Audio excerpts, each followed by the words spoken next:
Friends, বন্ধুরা, বাংলাদেশ আমাদের অত্যন্ত একটা ইম্পর্টেন্ট নেবার কান্ট্রি, একজন প্রতিবেশী, তাতে কিন্তু কোনো ডাউট নেই।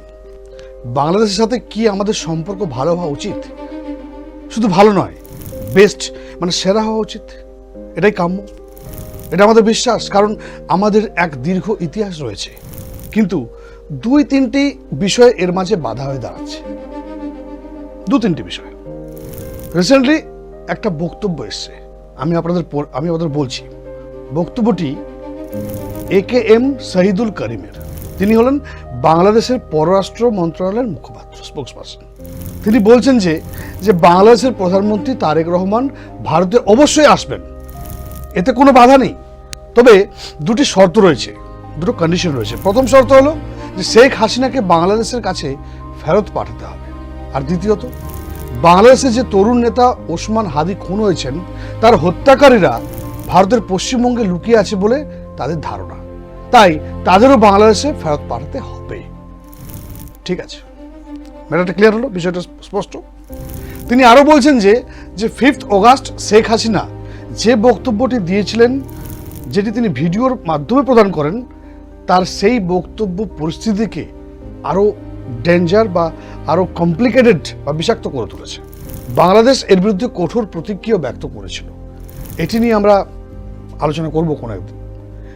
ফ্রেন্ডস, আমি যে কথাটা বলতে চাই যে আজ আমরা বিশ্লেষণে যে ব্যাপারটা নিয়ে আসবো সেটা হলো বাংলাদেশ আসলে ভারতের কাছ থেকে চায়টা কি। বাংলাদেশ আসলে ভারতের কাছ থেকে কি চায়? বাংলাদেশ একদিকে বলছে যে ভারত ও বাংলাদেশের মধ্যে একটি প্রত্যর্পণ চুক্তি, যেটা এক্সট্রাডিশন ট্রিটি বলা হয়, সেটা রয়েছে। তো বন্ধুরা, এই প্রত্যর্পণ চুক্তিটি আসলে কি সেটা আমরা আগে জানি। স্ট্রেট কথায় যে প্রত্যর্পণ মানে অন্য কোনো দেশ থেকে কোনো অপরাধীকে নিজ দেশে ফেরত আনা। অর্থাৎ বাংলাদেশে যদি কেউ অপরাধ করে, ভারতে লুকিয়ে থাকলে ভারত তাকে বাংলাদেশের হাতে তুলে দেবে, এবং ভাইসা ভার্সা, মানে যেটা ভারতেও তাই করবে। ভারতেও যদি কোনো অপরাধ করে বাংলাদেশে পালালে বাংলাদেশ তাকে ভারতে তুলে দেবে। এটি একেবারে সত্য, এবং ভারতের চুক্তিতে নিজেরাও স্বাক্ষর করেছে। এখন আপনারা প্রশ্ন করতেই পারেন যে চুক্তি যদি থেকেই থাকে, তবে ভারত শেখ হাসিনাকে কেন ফেরত দিচ্ছে না? এটি একটি যৌক্তিক প্রশ্ন। বন্ধুরা, মূল বিষয় হলো, আপনি যদি সেই প্রত্যর্পণ চুক্তিটি পড়েন, তবে দেখবেন যে সেখানে রাজনৈতিক ব্যক্তিদের জন্য একটি ব্যতিক্রম বা ছাড়ের নিয়ম রয়েছে। শেখ হাসিনার বিরুদ্ধে যে মামলাগুলো রয়েছে না, সেগুলোকে ভারত রাজনৈতিক উদ্দেশ্য প্রণোদিত হবেই দেখছে। কিন্তু আর বাংলাদেশ রাজনীতিতে সহিংসতা কোনো নতুন ঘটনা নয়, এর আগে অনেক কিছু ঘটেছে। এটি সেই বাংলাদেশ যেখানে কোনো এক আততায়ী নয়, বরং সে দেশের সেনাবাহিনী বাংলাদেশ পিতাকে হত্যা করেছিল। শেখ হাসিনার পিতা, যাকে বঙ্গবন্ধু বলা হতো, সেই শেখ মুজিবুর রহমানকেও হত্যা করেছিল যা বাংলাদেশের সেনাবাহিনী। যদি কোনো এক ব্যক্তি গিয়ে তাকে মারত, তবে আমরা বলতাম এটি একটি হত্যাকাণ্ড বা অ্যাসাসিনেশন। কিন্তু এটি ছিল রাষ্ট্রের একটি অঙ্গ, মানে সেনাবাহিনী, তার দ্বারা, তার কর্তৃক রাষ্ট্রের প্রধানকে হত্যা করা। রাষ্ট্রের প্রধানকে হত্যা করেছিল সে দেশেরই কিন্তু সেনাবাহিনী। বাংলাদেশে এটি ঘটে গেছে, এবং এই ধরনের 50টি ঘটনা আরও আছে।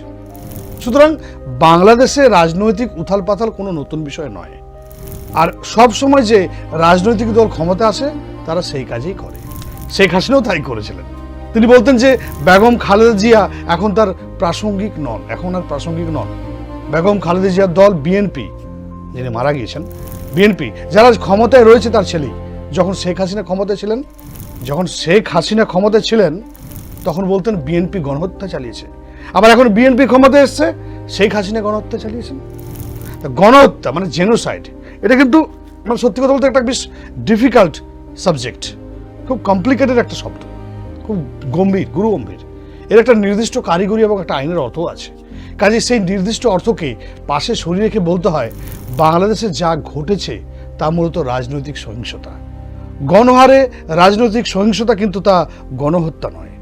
দুই দলই এক্ষেত্রে ভুল করেছে, ভুল কথা বলেছে। আওয়ামী লীগও ভুল বলছে। আমরা বলছি না যে আওয়ামী লীগ বা শেখ হাসিনা ভারতের ক্লোজ বলে আমরা সেটা বলতে ছাড়ছি না। আওয়ামী লীগও কিন্তু ভুল বলছে, আবার বাংলাদেশের জাতীয় দল বিএনপি তারাও ভুল বলছে। নিজেদের যুক্তি শক্তিশালী করার জন্য গণহত্যা হয়ে গেছে, জেনোসাইড হয়ে গেছে। নরসংহার হয়ে গেছে, সব ধ্বংস হয়ে গেল। এই জাতীয় অতিরঞ্জিত মন্তব্য দুই দলে কিন্তু শতকের পর শতক, দশকের পর দশক করে আসছে। যেমনটা আমি আগেও বলেছি, আপনাদের বুঝিয়েছি যে বন্ধুরা, আজ বাংলাদেশের সরকার শেখ হাসিনার বিরুদ্ধে অভিযোগ তুলে বলছে যে তিনি ভারতে বসে আছেন, তাই তাকে বাংলাদেশে ফেরত পাঠানো হোক। ভালো কথা, কিন্তু তিনি কেবল কিছুদিন হলো এখানে রয়েছেন। আজকের যিনি বাংলাদেশের প্রধানমন্ত্রী তারেক রহমান, তিনি দীর্ঘ 17 বছর ইউকেতে ছিলেন। যেমন শেখ হাসিনা ভারতে রাজনৈতিক আশ্রয় নিয়ে রয়েছেন, তেমনি আজকের বাংলাদেশের প্রধানমন্ত্রীও কিন্তু রাজনৈতিক আশ্রয় নিয়ে 17 বছর যুক্তরাজ্যে ছিলেন। কেন? কারণ তিনি জানতেন যে বাংলাদেশে ফিরলে তাকে শেষ করে দেওয়া হবে। একই কথা শেখ হাসিনার জন্য তো খাটে। শেখ হাসিনাও জানেন তিনি বাংলাদেশে ফিরলে তাকে শেষ করে দেওয়া হবে। তার এই বিষয়ে দুটিকে সঠিক দৃষ্টিভঙ্গি দেখতে হবে কিনা। দুটি দলের সমানভাবে দোষী। হ্যাঁ, এটা সত্য যে শেখ হাসিনার দল ভারতের ঘনিষ্ঠ ছিল এবং তারা ভারতের প্রতি বন্ধুত্বপূর্ণ মনোভাব রাখত।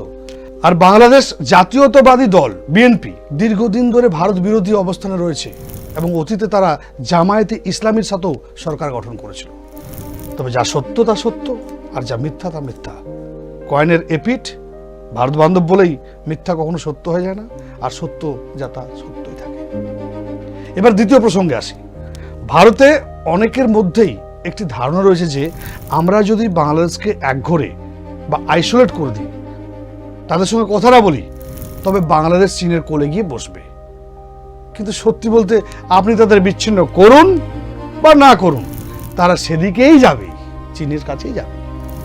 আপনি যদি গৌতম আদানিকে বলেন কালকে যে আগামী 50 বছর বাংলাদেশকে বিনামূল্যে বিদ্যুৎ দিন, ইলেকট্রিসিটি দিন, তার বিল ভারত সরকার মেটাবে, এটা যদি বলে থাকেন না, আপনি যদি বাংলাদেশকে সরকারকে প্রতি বছর 10 বিলিয়ন মার্কিন ডলার, যা খুশি আরো বেশি তার থেকেও উপহার হিসেবে, গিফট হিসাবে দিয়ে দিন, অথবা তাদের সমস্ত পণ্য 0% শুল্কে ভারতে বিক্রি করার সুযোগ করে দেন, 0 ট্যারিফ, তা সত্ত্বেও এটা ভাববেন যে বাংলাদেশ এর জন্য কৃতজ্ঞ থাকবে, তাহলে আপনি বড়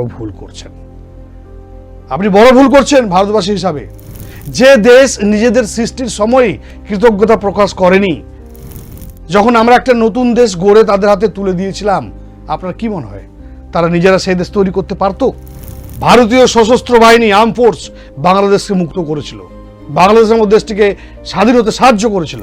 যখন তারা সেই ঐতিহাসিক ঘটনার জন্যই কৃতিত্ব দেয়নি বা কৃতজ্ঞ থাকেনি, তখন সস্তা বিদ্যুতের জন্য কৃতজ্ঞ হবে বলে আপনি আশা করেন নাকি? ভেবে দেখুন তো, এই ভাবনার কোনো যুক্তি আছে? এবার আসি দ্বিতীয় বিষয়ে। বর্তমানে তারা বলছে যে শেখ হাসিনাকে ফেরত পাঠাতে, কিন্তু তিনি তো নিজেই বলেছেন যে ফেরত যাচ্ছেন ডিসেম্বরে। তিনি তো স্পষ্ট বলেই দিয়েছেন যে আগামী ডিসেম্বরে তিনি বাংলাদেশে ফিরে যাবেন। তাহলে ভারতের করার কি আছে? আর এখন আমরা অগাস্টের মাঝামাঝি সময়ে দাঁড়িয়ে আছি, আর তো মাত্র 3-3.5 মাসের অপেক্ষা। তারপর তিনি বাংলাদেশে ফিরবেন না সে দেশের আইনের মুখোমুখি হবেন, গল্প তো সেখানেই শেষ। কিন্তু তাদের এখনই চাই হাতের মোয়া, এখনই চাই। মূল বিষয় কি ঘটেছে তা আমি আপনাদের বলছি। বর্তমানে বাংলাদেশে যা চলছে তা কেবল একটা নাটক আর ড্রামা। ভালোবাসে বাংলাদেশের লোকেরা ড্রামা করতে ভালোবাসে, রাস্তায় হোক আর পার্লামেন্টে হোক বা যেখানে হোক না কেন। নাটক ছাড়া তারা বাঁচতে পারে না। তারা কখনোই আশা করেনি যে শেখ হাসিনা নিজে থেকেই বলবেন যে তিনি বাংলাদেশে ফিরবেন। তাই তারা প্রথমে একটি ভীতি প্রয়াসের পরিবেশ তৈরি করেছিল। এদের মধ্যে একটা ভীত সন্ত্রস্ত মানুষ হয়ে যায়, একটু ভয় পায়। এদের মধ্যে পরিস্থিতি তৈরি করার একটা প্রবণতা খুব বেশি ছিল। তারা বলেছিল, ওকে ধরে এনে মৃত্যুদণ্ড দেব, দেখে নেব যাতে সবাই ভয়ে চুপ হয়ে যায়। একটি আতঙ্কের এবং ভয়ের পরিবেশ তৈরি করে তারা নিশ্চিত করতে চেয়েছিল যাতে শেখ হাসিনা কোনোভাবে ফিরে না আসেন। এটাই আসল সত্য। আমি আপনাদের লিখে দিতে পারি, বাংলাদেশের বর্তমান সরকার শেখ হাসিনার প্রত্যাবর্তন আদতে চায় না। এর পিছনে একটা স্পষ্ট কারণ রয়েছে, বুঝতে পারছেন না? চলুন একটা ছোট্ট এক্সাম্পল দিই। মার্কিন যে বিদেশ মন্ত্রী, পররাষ্ট্র মন্ত্রণালয়, ইউএস স্টেট ডিপার্টমেন্ট, এক কর্মকর্তা পাকিস্তান ও ওসামা বিন লাদেন নিয়ে কথা বলেছিলেন। তিনি অত্যন্ত সোজা এবং চমৎকার একটা কথা বলেছিলেন, কথাটা মনে আছে, যার মধ্যে গভীর কিন্তু একটা সত্যতা লুকিয়ে আছে। কোনো ঘুরিয়ে ফিরে কথা বলেননি, একদম পরিষ্কার কথা। তিনি বলেছিলেন যে আমরা প্রতি বছর পাকিস্তানকে কোটি কোটি ডলার দিচ্ছিলাম ওসামা বিন লাদেনকে খুঁজে বার করার জন্য। সুতরাং আপনি যখন পাকিস্তানকে এত টাকা দেবেন, তখন তারা কখনোই বিন লাদেনকে খুঁজে বার করবে না। কারণ বিন লাদেন ধরা পড়ে গেলেই তো সেই কোটি কোটি ডলারের অনুদান বন্ধ হয়ে যাবে, টাকা তো আর পাবে না পাকিস্তান। তখন আমেরিকা আর কেন তাদের টাকা দেবে? আমেরিকা তাদের কাজের বিনিময়ে টাকা দিচ্ছিল, তারা সেটা কেবল বলছিল যে আমরা খুঁজছি, চেষ্টা করছি, I am trying, we are trying, etcetera etcetera. এভাবে বিষয়টিকে ঝুলিয়ে রেখে টাকা বছরের পর বছর আদায় করে যাওয়ারই ছিল তাদের কৌশল। এখন আমেরিকাও আর পাকিস্তানের মধ্যে বিন লাদেনের সংক্রান্ত একটা এক্সাম্পল বাংলাদেশের ক্ষেত্রে প্রয়োগ করে দেখুন তো। আমি কারোর সাথে তুলনা করছি না, শুধু মানসিকতাটা বোঝাবার চেষ্টা করছি কোন জায়গায় এক। শেখ হাসিনা যতদিন ভারতে থাকবেন, বাংলাদেশ সরকার ততদিন এই কথা প্রচার করার সুযোগ পাবে যে বাংলাদেশে যা কিছু ভুল ঘটছে তার পিছনে ভারত দায়ী, ভারত রয়েছে। বাংলাদেশে কোনো বিশৃঙ্খলা হলে ভারত করাচ্ছে, বন্যা হলে ভারত দায়ী, খরা হলেও ভারতের দোষ, তৈরি পোশাক বিক্রি না হলে ভারতে দায়ী, এমনকি চীনে পণ্য পাঠাতে না পারলেও ভারত দায়ী। অর্থাৎ সীমান্তে একটা বড় মন্দ চরিত্র বা খলনায়ক, এখন আমরা খলনায়ক দাঁড় করিয়ে দেওয়াটা হয়েছে, যা তার সমস্ত সব সমস্যার মূলে রয়েছে ইন্ডিয়া, ভারত। তারা বলতে থাকে ভারত নাকি তাদের আভ্যন্তরীণ বিষয়ে হস্তক্ষেপ করছে। এমনকি বাংলাদেশের গণমাধ্যমে এটা আলোচনা হয় যে শেখ হাসিনা সেখানে বসে আছেন আর তার সাথে মোদি, ডোভাল, অমিত শাহ মিলে বাংলাদেশের বিরুদ্ধে চক্রান্ত করছেন। আরে বাহ, এটা কি? বাংলাদেশে এসব কথা ছড়িয়ে দেওয়া হচ্ছে, আর এসব ছড়ানোর প্রধান কারিগর হলো জামায়াতে ইসলামী। তাদের একটি পূর্ণকালীন অপপ্রচার সেল আছে, প্রোপাগান্ডা উইং, যাদের কাজই হলো সারাদিন এসব নাটক তৈরি করা। এখন ঘটনা কি ঘটছে সেটা বলি। হঠাৎ একদিন শেখ হাসিনা শান্তভাবে জানিয়ে দিলেন যে তিনি ডিসেম্বরে বাংলাদেশে ফিরে যাচ্ছেন। আর অমনি বাংলাদেশের সরকার রীতিমতো বড় ধাক্কা খেল। কেন ধাক্কা খেল? কারণ তিনি যদি বাংলাদেশে ফিরে যান, তবে আপনারা এতদিন ধরে তারেক রহমান প্রধানমন্ত্রী হওয়ার পর থেকে যে বুলি আউড়ে আসছিলেন, সরকার যেসব চ্যালেঞ্জ ও প্রতিবাদের মুখে পড়েছে, তা নাকি শেখ হাসিনা ভারতে বসে আছেন বলেই হচ্ছে। সেই অজুহাত তো আর থাকবে না। গল্পটাই তো এমন যে শেখ হাসিনা ভারতে বসে চক্রান্ত করছেন, সংবাদ সম্মেলন করছেন, বাংলাদেশে অসন্তোষ ছড়াচ্ছেন। এখন সেই নারী যখন নিজেই বলছেন ঠিক আছে আমি ডিসেম্বরে আসছি, তখন তাদের অবস্থা শাঁখের করাতের মতো, যেতেও কাটছে, আসতেও কাটছে। এখন কাকে দোষ দেবে? অপরাধী কাকে বানাবে? তিনি তো জনসম্পর্কে ঘোষণা করে দিয়েছেন, আমাকে মেরে ফেলো আর যাই করো, আমি ডিসেম্বরে আসছি। আমাকে মেরে ফেলো আর যাই করো, আমি ডিসেম্বরে আসছি বাংলাদেশে। এখন এটি তাদের জন্য চরম বিভ্রান্তিকর একটা বিষয় হয়ে দাঁড়িয়েছে। কিভাবে এর মোকাবিলা করা যায়? তাই এখন তারা বলছে না, এখনই পাঠাও, কালই পাঠাও, ইমিডিয়েট পাঠাও, পরশু পাঠাও। তারা এই অবস্থান নিচ্ছে কেবল নিজেদের অনুসারী ও জনগণের কাছে এই ভাব দেখানোর জন্য যে দেখো আমরা ভারতের চোখে চোখ রেখে কথা বলছি।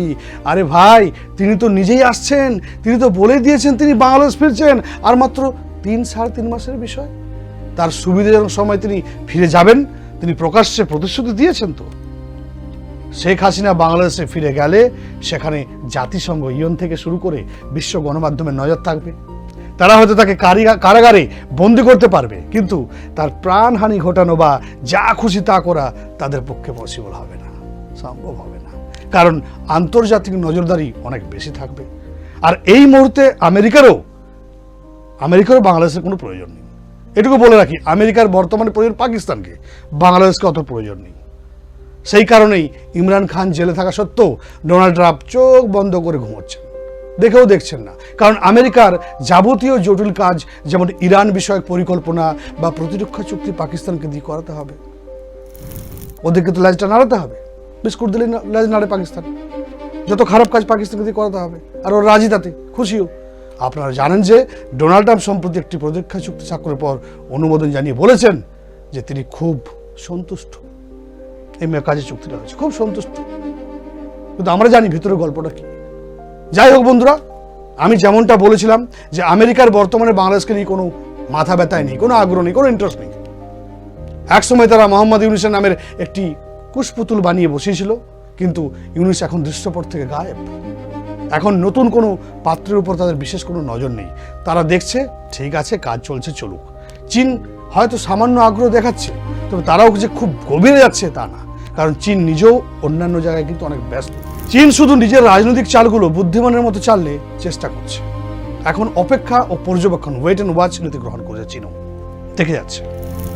মূল কথা হলো শেখ হাসিনা যদি ডিসেম্বরে সেখানে পৌঁছে যান, ধরেন 20 ডিসেম্বর, ডেটটা আমি জাস্ট একটা অ্যাজাম্পশন করে বললাম, বোঝানোর জন্য বলছি, ধরুন 20 ডিসেম্বরে তিনি পৌঁছে গেলেন, তবে তাদের সব খেলা শেষ হয়ে যাবে।